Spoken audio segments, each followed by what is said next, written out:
Mami! Hello mga kananay! Welcome back sa ating channel. It's Mami Joy sa inyong kananay na Kikay.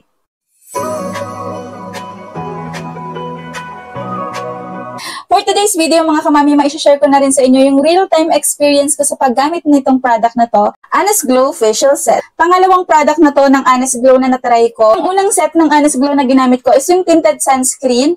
So, nung ginamit ko yung tinted trio na yun mga mamshi, effective siya, kaya lang duman ako sa purging stage. That's why kinailangan ko talaga na mag-rejuve ako ng skin para mag-exfoliate yung skin ko or mag-fade man lamang yung mga pimple marks ko. Disclaimer muna mga mamshi, ito pong mga sinasabi ko sa inyo today ay base lamang sa mga na-experience ko sa product na to.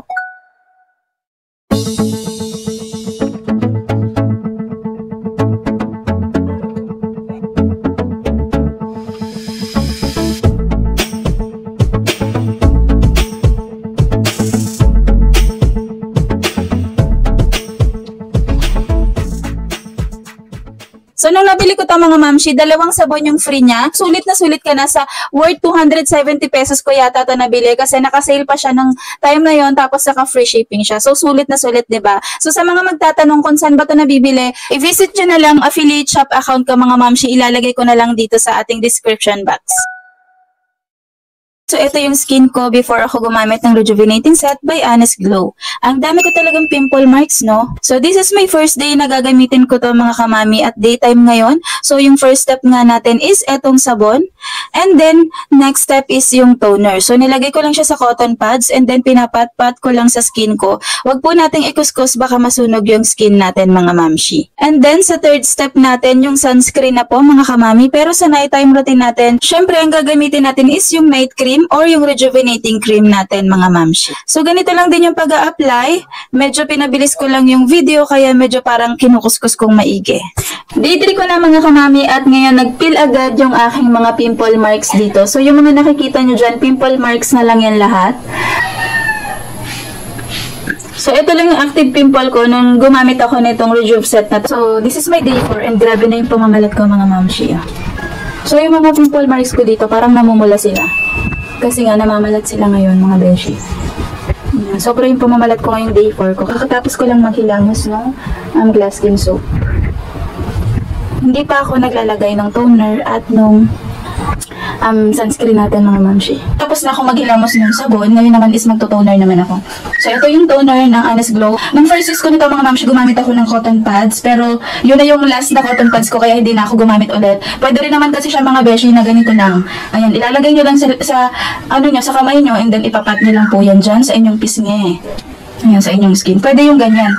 Ang dami ko nung nagamit na Rejuve set na gumagamit ako ng cotton, pero na-realize ko ngayon, mas maganda pala talaga na hindi ka nagko-cotton kapag nag-a-apply ka ng toner, lalo na kung yung toner is kasama sa set ng Rejuve. Kasi nga mga mamshi, kapag Rejuve po talaga, medyo matapang yung mga toner na kasama sa mga Rejuve set kasi sila nga yung nakakapagpapil. To think na ilalagay natin sa cotton and i-glide natin sa skin natin, possible na masunog kasi nga may friction yun pag kinukuskus natin mga beshi. Kaya mas safe po pag gagamit tayo ng mga toner kahit anong ayan, is wag na tayong mag-cotton. And mga mamshi, dahil daytime ngayon, itong sunscreen yung gagamitin ko.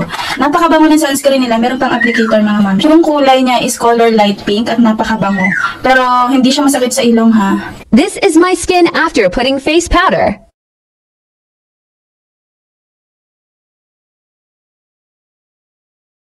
At ngayon, magtutuloy na ako kasi nakapaghilamos na ako ng glass skin soap ng Honest Glow mga mamshi. Hindi pa rin ako gumagamit ng cotton mga kamami. So, nung first day lang ako nakagamit ng cotton kasi wala na rin talaga akong cotton dito sa bahay. Alam niyo ba mga kamami, mas maganda na ganito yung pag-apply natin kasi para lahat ng product talaga napupunta sa ating skin. Hindi na sasayang kasi napupunta dun sa cotton. May expect redness after talaga natin mag-rejuve or mag-skincare. Pero mga mamshi, ganyan talaga kapag nagre-rejuve. Pero after few minutes, mawawala din yung redness na yan kasi kakalma na yung skin natin. Nighttime routine ko ngayon pero hindi pa ako nakakapag-toner at re-rejuve cream. So, kung i-rate ko yung skin ko ngayon versus sa day 1 ko mga mamshi, malaki na talaga yung pinagbago ng skin ko at yung ibang dark spots ko dito, pimple marks ko, nagla-lighten up na talaga sila. And kasi yung mga pimple marks ko, hindi lang sila basta pimple marks. Kapag hinawakan mo yung ganyan, bukol talaga. Parang aakalain mo na sariwa pa yung pimples, pero pimple marks na lang talaga yan. And ngayon, parang nagpa-flatten na silang lahat.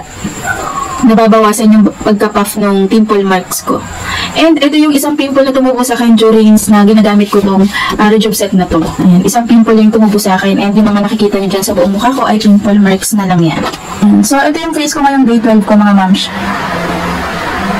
Mapula talaga yung mga skin natin after natin mag-rejuve or mag-skincare kasi yung mga rejuve natin is medyo matapang sila kasi nga ang tendency is magpapapilya ng skin natin kaya ganyan kapula. And then after few minutes, kakalma naman na yung skin natin kaya mawawala na yung pamumula na yan. At tapos pag na-absorb na ng skin natin yung sunscreen, pwede na tayong mag-powder. Huwag muna tayong maglagay ng mga heavy makeup habang nagre-rejuve tayo mga mamshi. Nakaka-apekto rin kasi yun sa magandang result ng ginagamit natin mga mamshi. And mapapansin nyo dito sa part na to mga mamshi is meron akong scratch. So pag gising ko kahapon ng day 11 ko is meron akong ganyan. Siguro nung matutulog ako nakamot ko yung sarili ko nang hindi ko napapansin. Okay, isang pimple na tumubo sa akin during the process na nagre-rejuve ako ng Honest Glow is itong pimple na to, magaling na siya ngayon pero may bagong tubo ako dito sa bandang baba. Isa lang to pero pag hinawakan nyo siyang masakit. Yung mga nakikita nyo sa face ko ngayon, mga pimple marks na lang yan. So isa lang yung active pimple ko ngayon, ito lang nasa baba.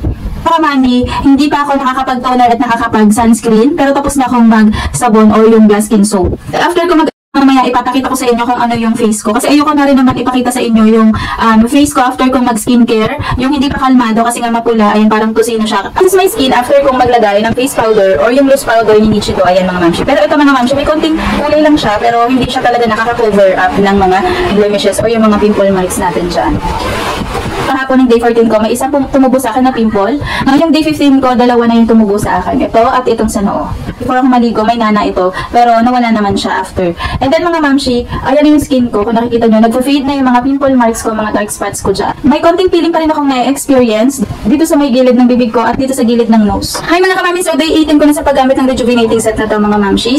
Ngayon, maglalagay naman ako ng face powder mga mamshis para makita natin yung difference ng skin ko after kong mag-rejuve at after kong maglagay ng face powder. So, na-observe ko lang mamshi na kapag katapos kong maglagay ng face powder, makalma yung skin ko. Makikita nyo yung difference kanina at ngayon, diba? So, habang nagre-rejuve ako, hindi muna ako naglalagay ng heavy makeup. Magaling na yung tumubo na pimple sa akin sa baba pero parang may bagong patubo pa lang kasi bukol yan at pag hinawakan mo masakit. And then, yung nandito, hindi pa rin siya magaling. At yung nasa noo ko mga mamshi is magaling na yan. So, yung active pimple ko sa ngayon, ito at ito. E, bago kong tubong pimple dito, yan nandito sa baba ko magaling na kaya lang may dalawa akong bagong pimple dito. Ito at saka ito. And then yung nandito ko magaling na rin yan. Nakikita nyo dyan, puro pimple marks na lang yung iba dyan. So yung active pimple ko ngayon ay itong dalawa and itong isa. Day 22 ko na sa paggamit ng Honest Glow Facial Set mga kamami at meron nga akong acne sa bandang pisngi at baba ko. That's why I decided to use something para i-apply yung toner all over my face. So ang gamit ko ngayon is tissue lang kasi wala akong cotton. And then after ko naman mag-apply sa buong mukha ko mga kamami, gagamitin ko yung tissue na yan para ibabad dun sa part na may acne or pimples. And then binababad ko lang yan 30 seconds to 1 minute. So lagi ko itong ginagawa mga mamshi every time na tinutubuan ako ng malaking pimples or acne. Kahit anong brand pa yung ginagamit ko, is ganyan yung ginagawa ko. And hi mga kamami, so this is my day 27 sa paggamit ng rejuvenating set na to. Hanggang ngayon nagpipil pa rin yung mga part na binababaran ko talaga ng toner. Kasi kapag tinutubuan ako ng acne or pimples na medyo malalaki, binababaran ko talaga ng toner. At mga kamami, tingnan nyo naman. Tuyo na yan. Lahat lang nandito sa face ko na nakikita nyo, pimple marks na lang talaga lahat yan. At sobrang na-amaze ako dito sa Honest Glow.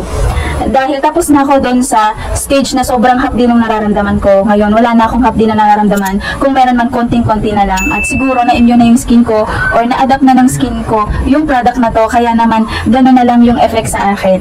And mga kamami, huwag kayong susuko kapag nakakaranas kayo ng mga pamumula, ng hapdi, ng peeling. Talagang natural yan kapag magamit tayo ng mga product na ganito. Lalo na kung rejuvenating set talaga.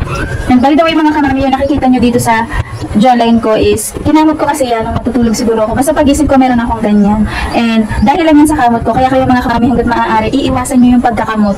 Ayan, kasi para hindi kayo magkaroon ng scars. Pero alam ko mga kamami, mag-heal din yan, mawawala din yung scar na yan. Kasi meron din akong nakamot nung nakaraan dito sa part na to. Pero ang bilis lang niyang gumaling at mabilis din nawala yung scar ko dahil dito sa rejuvenating set ng Honest Glow. Ayan, so hindi to sponsored mga kamami, baka sabihin niya naman sponsored to or binayaran ako.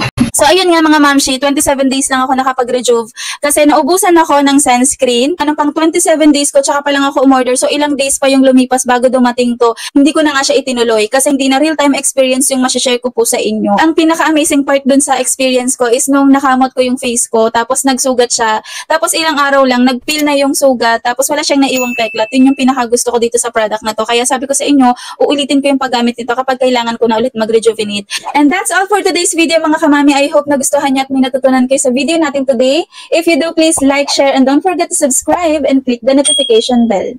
Bye!